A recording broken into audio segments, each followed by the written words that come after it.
para los que están en clase en línea, mi nombre es Jesús Palacios. ¿Sí? Soy el profesor de lo que es el área automotriz. Hoy vamos a tener una clase de diagnóstico electrónico en autos que no encienden. Es la segunda parte y se trata de sensores de revoluciones, sensor CKP y sensor CMP. Sensores que tienen que ver con el encendido. Ya anteriormente tocamos el tema de lo que es las causas por las que un vehículo no enciende, hablando desde el punto de vista electrónico, que va desde la parte de alimentaciones, qué pruebas hacer, donde empezamos checando o haciendo pruebas en tierras, pruebas de los 5 volts,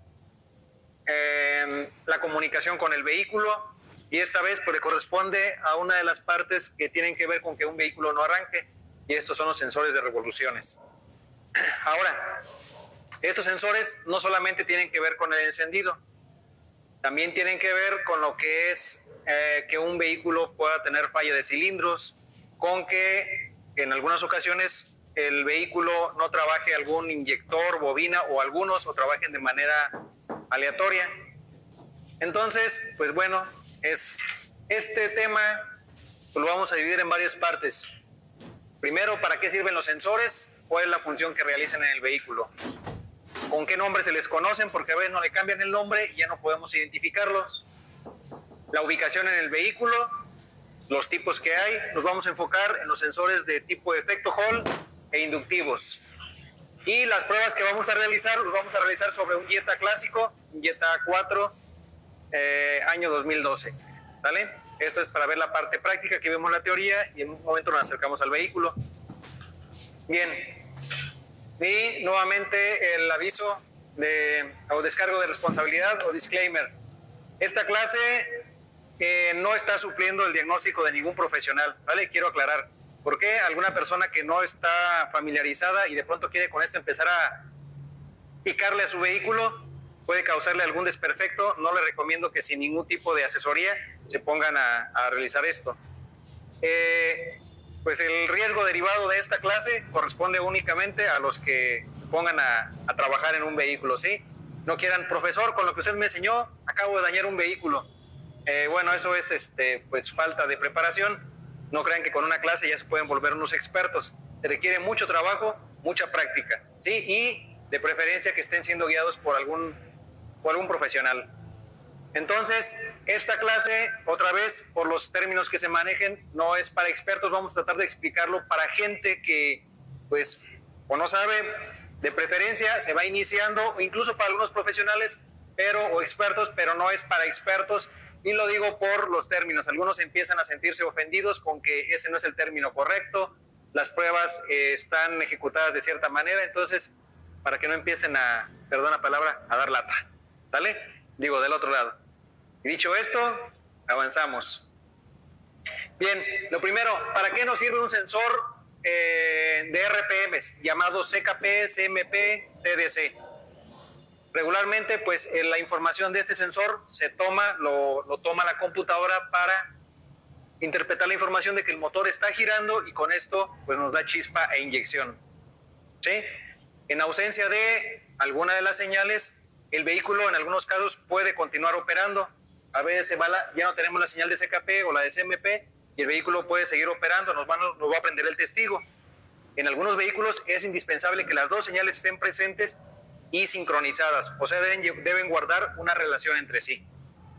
Ahora, entonces, ¿para qué más nos sirve? Para controlar lo que es el avance de encendido. Esto es decir, que entre más RPMs, el vehículo nos hace un adelanto de tiempo. Y la otra es la activación de los pulsos de inyección. Si no tenemos señal de RPMs, nuestro vehículo no tiene chispa, no tiene inyección y la bomba de combustible no se va a activar, ¿sí? Entre otros elementos.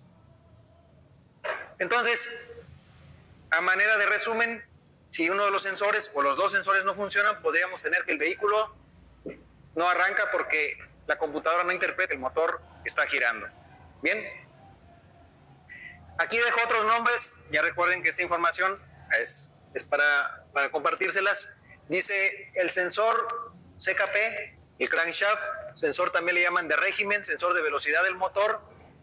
En algunos casos le llama el sensor PIP o la señal PIP que genera este sensor. También tenemos al sensor de árbol de levas que le llamamos CMP o Camshaft Position Sensor, posición de árbol de levas, sensor CAM, sensor TDC o sensor SID. Otra vez, este nombre lo utiliza Ford para algunos casos de sus vehículos. Siguiente, la ubicación. El sensor o los sensores van ubicados por lo que es, por ejemplo, en algunos casos pueden venir 2 sensores o hasta 3 sensores en el distribuidor. El distribuidor es donde va la tapa, rotor y los cables. Esto es en vehículos un poco más, vamos a decir, viejitos, ¿sí? Puede venir en el volante de inercia, esto es por la cremallera, por donde va el clutch. Puede venir en alguna parte del monobloc, donde pueda monitorear la velocidad. Ahora, estos sensores no solamente tienen que ver con el encendido, también tienen que ver con lo que es que un vehículo pueda tener falla de cilindros, con que en algunas ocasiones el vehículo no trabaje algún inyector, bobina o algunos, o trabajen de manera aleatoria. Entonces, pues bueno, este tema lo vamos a dividir en varias partes. Primero, ¿para qué sirven los sensores? ¿Cuál es la función que realizan en el vehículo? ¿Con qué nombre se les conocen? Porque a veces no le cambian el nombre y ya no podemos identificarlos. La ubicación en el vehículo, los tipos que hay. Nos vamos a enfocar en los sensores de tipo efecto Hall e inductivos. Y las pruebas que vamos a realizar, los vamos a realizar sobre un Jetta clásico, un Jetta 4, año 2012. ¿Vale? Esto es para ver la parte práctica, que vemos la teoría y en un momento nos acercamos al vehículo. Bien, y nuevamente el aviso o descargo de responsabilidad o disclaimer. Esta clase no está supliendo el diagnóstico de ningún profesional, ¿vale? Quiero aclarar. ¿Por qué alguna persona que no está familiarizada y de pronto quiere con esto empezar a picarle a su vehículo, puede causarle algún desperfecto? No le recomiendo que sin ningún tipo de asesoría se pongan a realizar esto. Pues el riesgo derivado de esta clase corresponde únicamente a los que pongan a trabajar en un vehículo, ¿sí? No quieran, profesor, con lo que usted me enseñó, acabo de dañar un vehículo. Bueno, eso es pues falta de preparación. No crean que con una clase ya se pueden volver unos expertos. Se requiere mucho trabajo, mucha práctica, ¿sí? Y de preferencia que estén siendo guiados por algún profesional. Entonces, esta clase, otra vez, por los términos que se manejen, no es para expertos. Vamos a tratar de explicarlo para gente que, pues, o no sabe, de preferencia se va iniciando, o incluso para algunos profesionales o expertos, pero no es para expertos. Y lo digo por los términos. Algunos empiezan a sentirse ofendidos con que ese no es el término correcto. Las pruebas están ejecutadas de cierta manera, entonces, para que no empiecen perdón la palabra, a dar lata. ¿Vale? Digo, del otro lado. Y dicho esto, avanzamos. Bien, lo primero, ¿para qué nos sirve un sensor de RPMs llamado CKP, CMP, TDC? Regularmente, pues la información de este sensor se toma, lo toma la computadora para interpretar la información de que el motor está girando y con esto pues nos da chispa e inyección, ¿sí? En ausencia de alguna de las señales, el vehículo en algunos casos puede continuar operando. A veces ya no tenemos la señal de CKP o la de CMP y el vehículo puede seguir operando, nos va a prender el testigo. En algunos vehículos es indispensable que las dos señales estén presentes y sincronizadas, o sea, deben guardar una relación entre sí. Ahora, entonces, ¿para qué más nos sirve? Para controlar lo que es el avance de encendido. Esto es decir, que entre más RPMs, el vehículo nos hace un adelanto de tiempo. Y la otra es la activación de los pulsos de inyección. Si no tenemos señal de RPMs, nuestro vehículo no tiene chispa, no tiene inyección y la bomba de combustible no se va a activar, ¿sí? Entre otros elementos. Entonces, a manera de resumen, si uno de los sensores o los dos sensores no funcionan, podríamos tener que el vehículo no arranca porque la computadora no interpreta que el motor está girando. Bien. Aquí dejo otros nombres. Ya recuerden que esta información es para compartírselas. Dice el sensor CKP, el crankshaft, sensor también le llaman de régimen, sensor de velocidad del motor. En algunos casos le llama el sensor PIP o la señal PIP que genera este sensor. También tenemos al sensor de árbol de levas que le llamamos CMP o Camshaft Position Sensor, posición de árbol de levas, sensor CAM, sensor TDC o sensor SID. Otra vez, este nombre lo utiliza Ford para algunos casos de sus vehículos. Siguiente, la ubicación. El sensor o los sensores van ubicados por lo que es, por ejemplo, en algunos casos pueden venir 2 sensores o hasta 3 sensores en el distribuidor. El distribuidor es donde va la tapa, rotor y los cables. Esto es en vehículos un poco más, vamos a decir, viejitos. ¿Sí? Puede venir en el volante de inercia, esto es por la cremallera, por donde va el clutch. Puede venir en alguna parte del monobloc, donde pueda monitorear la velocidad de giro del cigüeñal, o cerca de la polea del cigüeñal. O sea, directamente ahí en la polea del cigüeñal puede traer su reductor. Necesita una rueda cónica para poder hacer su función. Ahora, tenemos 3 tipos que hay que distinguir. Es lo más popular, sensores inductivos. Sensor inductivo, también llamado sensor de reluctancia variable o tipo generador. Este tipo de sensores nos generan cada vez que se pasa un metal por enfrente de él, nos causan una alteración de un campo magnético, nos inducen un voltaje y bueno, un campo magnético y este se convierte en un voltaje que la computadora interpreta como que está girando el motor. ¿Sí? Entonces aquí la computadora recibe voltaje de corriente alterna, una señal analógica. Y tenemos los de efecto Hall que lo que nos generan es una señal de unos y ceros. Ese 1 y 0 puede ser voltaje de 5 o de 12 regularmente. Y tenemos los ópticos, que también es una señal digital, unos y ceros, y que la computadora interpreta como que el motor está girando. Cada vez que tenemos ese 1, 0, 1, 0, la computadora está interpretando que el motor está girando y por lo tanto va a empezar a hacer sus funciones de activación de inyectores, de bobina y del relé de bomba de combustible, entre otros, o dependiendo la marca. Vamos a empezar primero con sensor inductivo.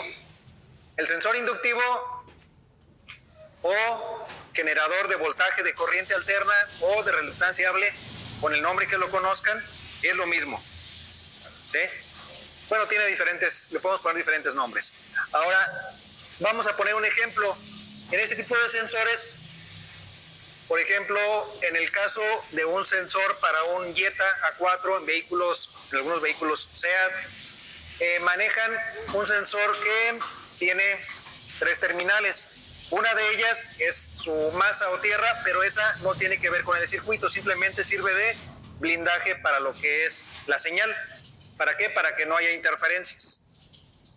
Y los otros 2 cables es por donde viaja la señal, un voltaje de corriente alterna hacia la computadora.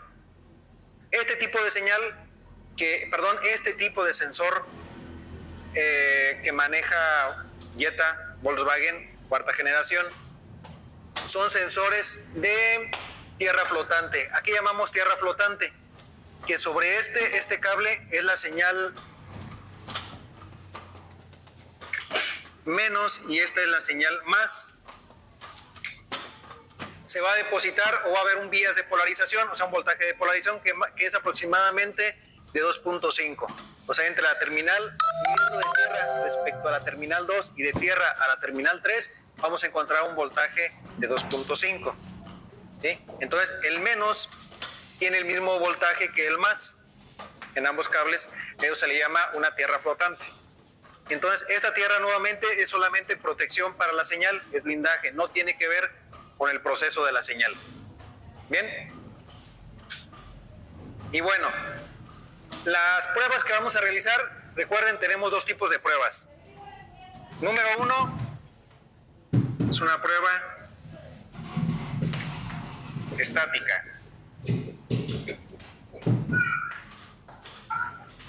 Y número 2, una prueba dinámica. La prueba estática consiste en medir al sensor un valor de resistencia. Esto es al sensor. Entonces, Voy a la prueba número 2, que es la prueba estática en este caso. Bien. Si yo le mido aquí, este conector es del lado del sensor, no del lado de la computadora. Bien. Del lado del sensor yo tengo un valor de aproximadamente 1 kilo ohm. Puede variar un poquito más, ¿sí? Un poquito más abajo, un poquito más arriba. Es entre los dos cables que llevarían la señal. Ahí es donde voy a medir el valor de resistencia que tiene el sensor. Ahora, si yo realizo la prueba dinámica, esto voy a realizarle una prueba de, primero, voltaje de corriente directa. ¿Sí? Voltaje de corriente directa. Primero, con mi terminal negativa a tierra, en la escala de voltaje de corriente directa, primero mido en una terminal. Para esto requiero que el contacto esté puesto, o sea, switch en on, modo on. ¿Vale? Y mido en el otro, y en cada caso voy a tener 2.5 volts aproximadamente. ¿Por qué digo aproximadamente? Porque podrían ser 2.40 y tantos, podrían ser 2.50 y tantos. Sí, no es exacta, hay decimales.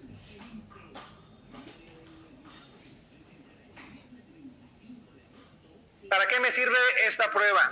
Esta prueba yo la realizaría para saber que las líneas hasta mi computadora están bien, porque este voltaje de 2.5 me lo está proporcionando la computadora. Es un bias de polarización sobre cada línea. Esto puede ser conectado o desconectado. Yo lo recomiendo desconectado. ¿Por qué? Porque podemos ver cada línea por separado. En cambio, conectado, el sensor podría estarnos circulando el voltaje de un lado a otro. ¿Se entiende? Bien. Ahora, la segunda prueba dinámica, la siguiente prueba dinámica es hacer una prueba de voltaje, pero de voltaje de corriente alterna.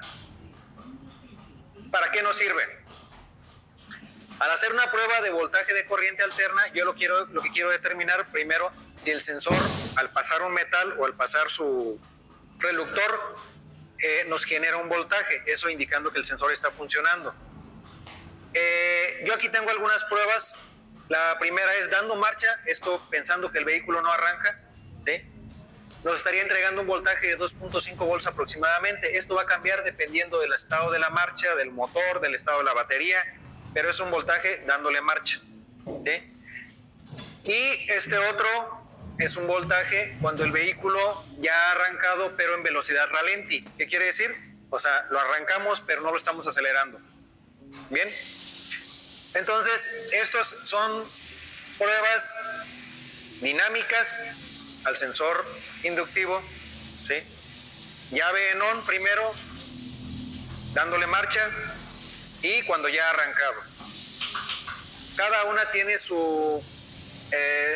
¿en qué momento lo vamos a aplicar? Cuando queremos saber las diferentes condiciones. Cuando ponemos el contacto, lo primero que queremos saber es si mi computadora está entregando o está siendo energizada. Ahí podemos ver un bias de polarización. Eso ya es un indicador, aunque sea básico, de que la computadora está energizada. Número 2, al darle marcha, que mi sensor no esté abierto, ¿sí? La prueba, otra vez, bueno, más bien quiero aclarar, la prueba yo la haría entre las dos terminales que me dan resistencia. La prueba no la realizo con respecto a tierra general del vehículo. ¿Por qué?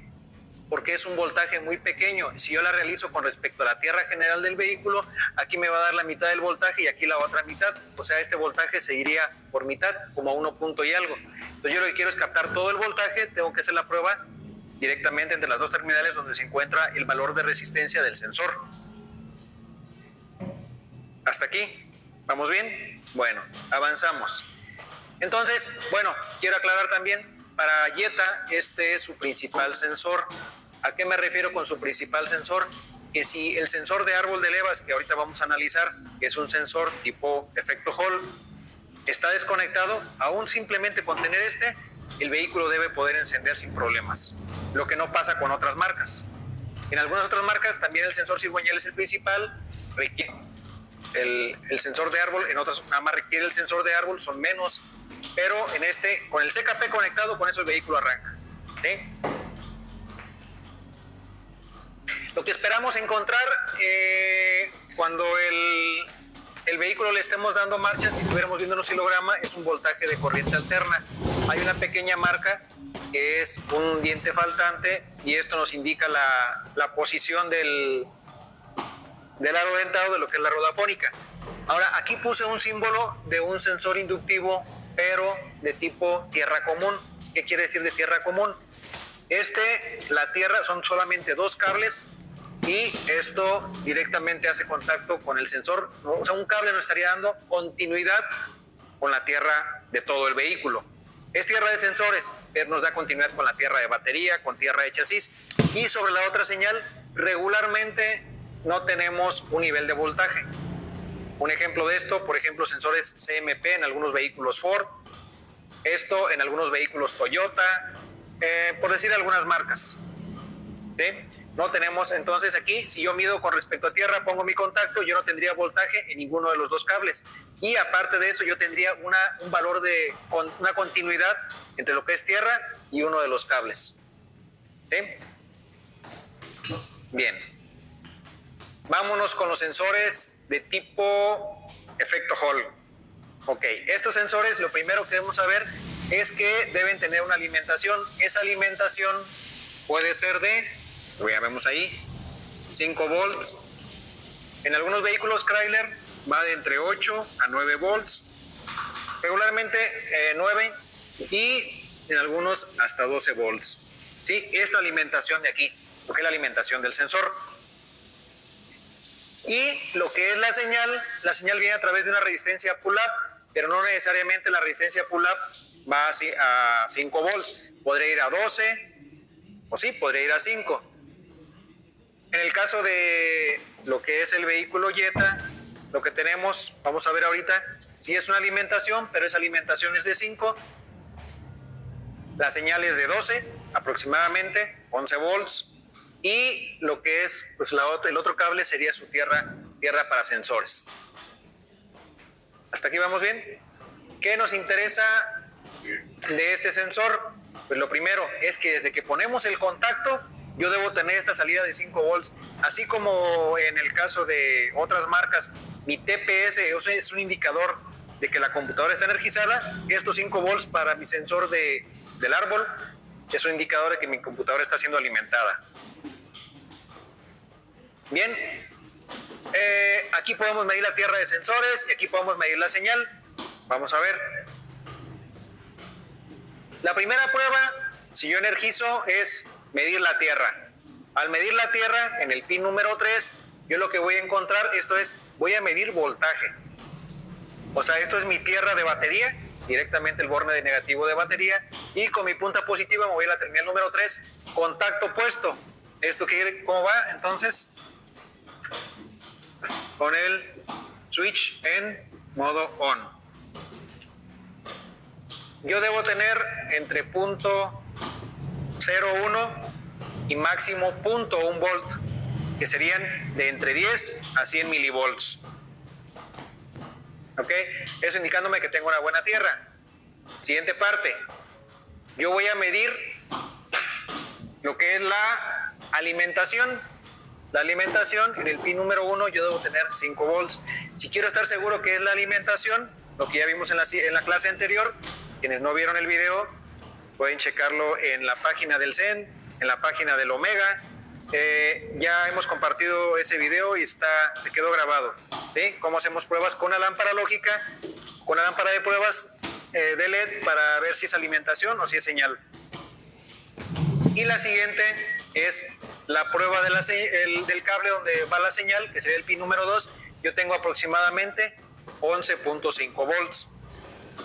Otra vez, esas pruebas las vamos a realizar ahorita en vivo en un momento allá. ¿Listo?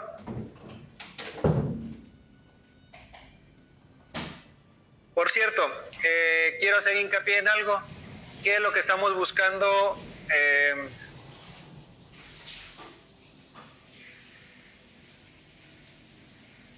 En la señal.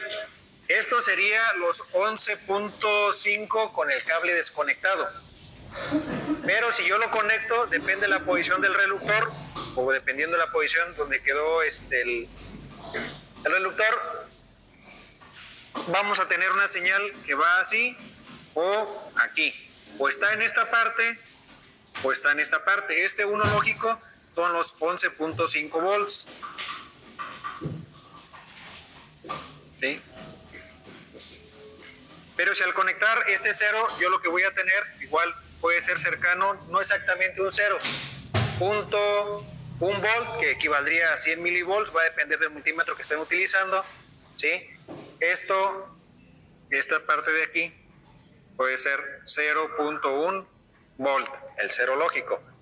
Ahora, para los sensores Hall es muy importante esta parte, lo que es voltaje tope y lo que es voltaje base. Algún problema en alguna de los dos y dependiendo del vehículo podría causarnos problemas también en el encendido, ¿sí? Y bueno, esta es una simulación de una señal que nos estaría produciendo o que estaría produciendo en un sensor de efecto Hall. Es lo que podríamos ver si tuviéramos un osciloscopio. Y aquí tendríamos una señal de 0, 12 volts aproximadamente, 0, 12, 0, 12. Los dientes más con una mayor separación, porque se ven más grandes, eso va a depender del reductor, o sea, el diseño que tengan los dientes, para indicar la marca de sincronía. Tenemos un sensor de vehículos, de algunos vehículos Nissan, por ejemplo, un Tsuru, las pick-up, las de 21, algunos vehículos Urban, Frontier, que manejan sensores ópticos. Esta parte azul, esta parte que está en azulito representa, dejen algún pequeño zoom, representa la parte de los sensores ópticos. Para funcionar requieren una tierra de alimentación, requieren un voltaje. Le puse positivo de batería, pues en este caso sería un positivo switchado, positivo de switch, y con eso el sensor óptico está listo para funcionar. Y tenemos dos señales de 5 volts que podemos medir siempre y cuando el distribuidor esté conectado, porque otra vez ya conectado se va a ver afectado por la posición del reductor. En este caso, el aro que está perforado. Ahora, cuando lo conectemos, lo que vamos a ver y al girar el motor, cada una de las señales va a ir de 0, 5, 0, 5. Una va a ocurrir los cambios más rápido porque representa la señal del cigüeñal y el otro las señales del árbol de levas. Bien, aquí también, pues de una vez de paso está la representación de lo que es el transistor de potencia que lleva internamente en el distribuidor. El transistor de potencia para funcionar requiere una tierra y requiere pulsos positivos para ser excitado o para ser activado. El transistor de potencia entonces, cuando recibe pulsos positivos, él los convierte en pulsos de tierra para la bobina de encendido. La bobina de encendido a su vez es alimentada por un voltaje de switch. Entonces esto sería pues cómo funcionaría un sensor óptico. Envía información a la computadora y esta a su vez envía la chispa y también de aquí salen señal para los inyectores. ¿Sale? Nuevamente, y como diríamos, esto va de regalo, les envío la diapositiva, bueno, lo tengo que convertir a PDF, pero recuérdenme en los grupos, por favor, créanme, es información que les va a servir en algún momento. Aquí viene información del Jetta A4, los sensores de RPM, viene información del Nissan, o sea, vienen cosas que créanme, les van a servir bastante. Entonces, profe, le encargo la diapositiva, las diapositivas de la clase, ¿sale? Bien. Ahora, bueno, nada más puse aquí dos cosas acerca de lo que es los sensores de cigüeñal, sensores de árbol de levas. Lo que tienen es algún método de blindaje. ¿Qué quiere decir un método de blindaje? Algo para evitar que la señal se contamine, para que llegue sin computadora.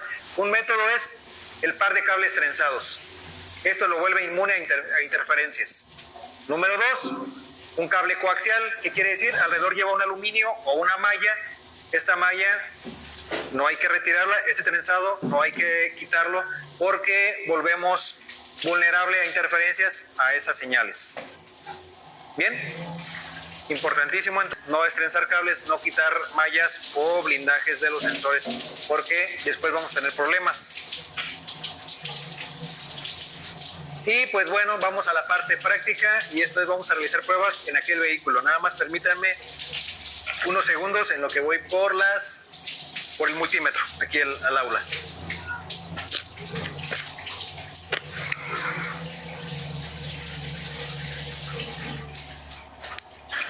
Muy bien, para todos los que nos están escuchando, compañeros, iba por ahí a escribir un mensaje mientras el profe Jesús va por demás material. Si alguien por ahí quiere adquirir las diapositivas de la clase, hagan favor de comunicarse directamente aquí a la página, o si no, al final les voy a estar mandando los números de contacto. Y obviamente también en la página del CENT, ahorita mismo se las voy a estar compartiendo aquí por mensaje para que pasen directamente a la página del CENT, por favorcito.